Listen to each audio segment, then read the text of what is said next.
Hello everyone, this is Across the Board with Jeff Grant here at SBRforum.com. Wednesday night NBA action. We're going to head to the Eastern Conference quarterfinals where the Atlanta Hawks and Indiana Pacers will play Game 2 of their best-of-7 series.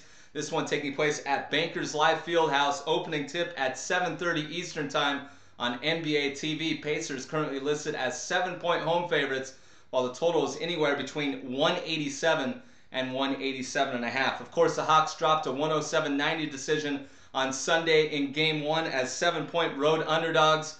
2 days to prepare for this game. Expect a much better effort, especially on the defensive end, as head coach Larry Drew really thought his team didn't play physical enough in the series opener, while that one went over the total of 185.5.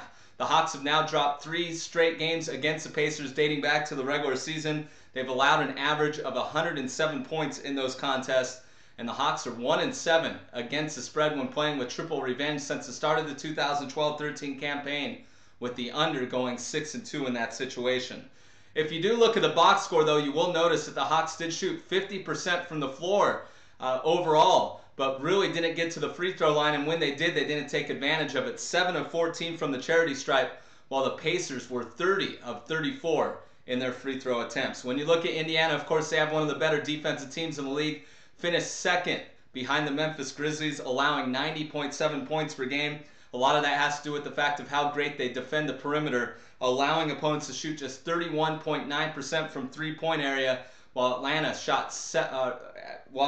finished 7th in the league in three-point shooting. So that is definitely one of the key areas to handicap when looking at this matchup, not just tonight, but moving forward in the series. 2-1 straight up, 3-0 against the spread in the second game of a playoff series, going under the total in all 3 games. So this team has made some adjustments and gotten much better on the defensive end. Just because they only allowed 90 points doesn't mean that this team is not upset with the fact that they allowed Atlanta to shoot 50% from the floor. Atlanta has gone under the total in 12 of their last 16 Eastern Conference quarterfinal games. A lot of this team is still intact. Basically just Joe Johnson, who went to the Brooklyn Nets, is the one key piece that's missing over this team that's made a few playoff appearances in a row recently. I'm going to go with the under here. I'm going to go under 187.5 in Wednesday's matchup featuring the Atlanta Hawks and Indiana Pacers. This has been another edition of Across the Board here at SBRforum.com, and definitely follow me on Twitter at Jeff Grant Sports.